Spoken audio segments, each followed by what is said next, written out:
जी हाँ दोस्तों, एक बार फिर आप सभी का खबर एक्सपोजर में स्वागत है। जी हाँ दोस्तों, अगर आप दूसरे राज्यों में फंसे हुए हैं और आप अपने घर जाना चाहते हैं तो इस वीडियो के लास्ट तक जरूर बने रहिए, क्योंकि इस वीडियो में मैं आपको बताऊंगा कि आप किस तरह से रजिस्ट्रेशन करा सकते हैं और अपने घर, अपने मकाम को किस तरह से आप पहुंच सकते हैं।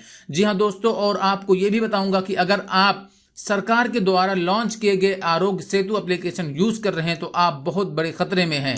आपकी डाटा लीक हो सकती है और ये जानकारी कैसे मिली, कहां से आई, इस बारे में भी आपको सारी जानकारी मिलेंगी। और हाँ दोस्तों, लॉकडाउन को लेकर के बहुत बड़ी खबर निकल करके आ रही है कि क्या बंद रहेगा, क्या खुला रहेगा, इस बारे में भी आपको सारी जानकारी मिलेगी। आप इस वीडियो के लास्ट तक जरूर बने रहिए। और हाँ दोस्तों, अगर आपने अभी तक खबर एक्सपोजर चैनल को सब्सक्राइब नहीं किया है तो सब्सक्राइब कर लें और बेल आइकन पर क्लिक करके ऑल कर लें, ताकि हर वीडियो की नोटिफिकेशन आपको मिलती रहे। जी हाँ दोस्तों, अगर आप दूसरे राज्यों में फंसे हुए हैं और घर जाना चाहते हैं तो मैं आपको बताने वाला हूं कि आप अपने घर किस तरह से पहुंच सकते हैं। जी हाँ, कोरोना वायरस की वजह से फैली महामारी के कारण देश में लॉकडाउन लागू है और रोजमर्रा की इस्तेमाल की चीजें खुली हुई थी। लॉकडाउन अब तीसरे चरण में है। सरकार ने कुछ रियायतें जरूर दे दी हैं, लेकिन इसके बावजूद बड़ी तादाद में अपने राज्य के बाहर फंसे हुए प्रवासी मजदूर अपने आप को संभाल नहीं पाए और वो बहुत सारी मुश्किलों का सामना करने के बाद अपने घर की तरफ निकल पड़े। बड़ी तादाद में प्रवासी मजदूर अपने घर लौटना चाहते हैं। केंद्र सरकार ने भी राज्य को ये इजाजत दे दी है कि वो घर लौटने की इच्छुक मजदूरों को वापस ले जा सकती है। इसके लिए राज्यों के अनुरोध पर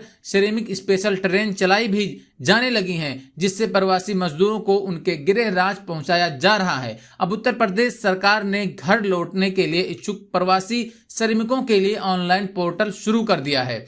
आगे मैं आपको बताऊंगा कि आप किस तरह से इस फॉर्म को भर सकते हैं और अपने घर पहुंच सकते हैं। उत्तर प्रदेश के उप मुख्यमंत्री केशव प्रसाद मौर्य ने ट्वीट कर कहा कि लॉकडाउन के कारण अपने घर तक पहुंच पाने में असमर्थ लोगों की सुविधा के लिए सरकार ने रजिस्ट्रेशन पोर्टल शुरू कर दिया है। उन्होंने कहा कि दूसरे राज्यों में निवास कर रहे उत्तर प्रदेश के नागरिक और प्रदेश में निवास कर रहे अन्य राज्य के नागरिक रजिस्ट्रेशन पोर्टल www.janswamy.up.nic.in पर पंजीकरण करा सकते हैं। तो आप सरकार के इस वेबसाइट पे जाकर के www.janswamy.up.nic.in पर जा करके आप अपना एप्लीकेशन भर सकते हैं, जिससे आपका एप्लीकेशन उन तक पहुंच जाएगा और आप आसानी से अपने घर जा सकते हैं। अब तक घर लौटने के इच्छुक प्रवासी को स्थानीय प्रशासन के सहयोग से आवेदन करना होता है। अब रजिस्ट्रेशन पोर्टल के शुरू होने से उन्हें काफी सहूलियत मिल सकेगी।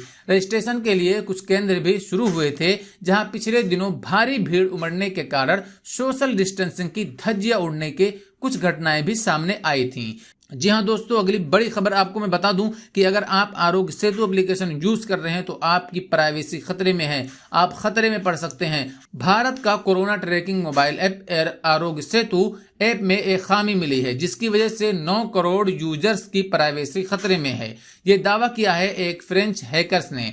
साथ ही इन्होंने ये भी कहा है कि राहुल गांधी ने इस ऐप के बारे में सही ही कहा था। पॉपुलर फ्रेंच हैकर ने कहा है कि उन्होंने आरोग्य सेतु ऐप में बड़ी खामी ढूंढी है। उन्होंने एक ट्वीट में आरोग्य सेतु ऐप को टैग करते हुए कहा कि आरोग्य सेतु ऐप की सिक्योरिटी में खामी मिली है। 9 करोड़ भारतीय यूजर्स की प्राइवेसी रिस्क पर है। क्या आप मुझे इसके लिए कांटेक्ट कर सकते हैं? तो जी हाँ दोस्तों, कांटेक्ट कर भी लिया गया है। फ्रेंच हैकर ने यह भी कहा है कि भारत के 9 करोड़ यूजर्स की प्राइवेसी को ध्यान में रखते हुए उन्होंने अब तक इस ऐप की खामी को पब्लिक नहीं किया है। उन्होंने कहा है कि वो इस खामी के ठीक किए जाने के इंतजार कर रहे हैं और इसके बाद वो बताएंगे कि इस ऐप में क्या खामी थी, किस वजह से 9 करोड़ से ज्यादा यूजर्स की प्राइवेसी खतरे में थी। और जी हाँ, आपको बता दूं कि मुंबई में अब शराब की दुकानें नहीं खुली जाएंगी। बीएमसी ने भीड़ को देखते हुए अपना पूर्व में दिया आदेश वापस ले लिया है। बीएमसी आयुक्त की तरफ से जारी ताजा दिशा निर्देश के अनुसार मुंबई में सभी गैर जरूरी दुकानें बंद रहेंगी। सिर्फ किराने की दुकान और मेडिकल स्टोर जैसी जरूरी दुकानों को खुलने की इजाजत दी गई है। बता दें कि लॉकडाउन के तीसरे चरण की शुरुआत सोमवार से ही शुरू हो गई थी और इस दौरान देश के कई राज्यों में शराब की दुकानों को सोशल डिस्टेंसिंग का ध्यान रखकर खोलने की इजाजत दी गई थी। हालांकि देश के कई शहरों में शराब के ठेकों पर भी बड़ी भीड़ उमड़ आई और सोशल डिस्टेंसिंग की धज्जियां उड़ गईं। बहुत सारी जगहों पर देखने को मिला कि शराब की जो दुकानें हैं उस पर लोग सुबह ही से लाइन लगाए हुए थे और इस तरह शराब की दुकान पर टूट पड़े। सारी लॉकडाउन की धज्जियां उड़ा करके उन्होंने रख दी। इस वजह से सरकार ने फैसला लिया है कि अब शराब की दुकान नहीं खुलेगी। तो जी हाँ दोस्तों, वीडियो को शेयर करें, लाइक करें और हमारे चैनल खबर एक्सपोजर को सब्सक्राइब करना बिल्कुल ना भूलें। Thanks for watching.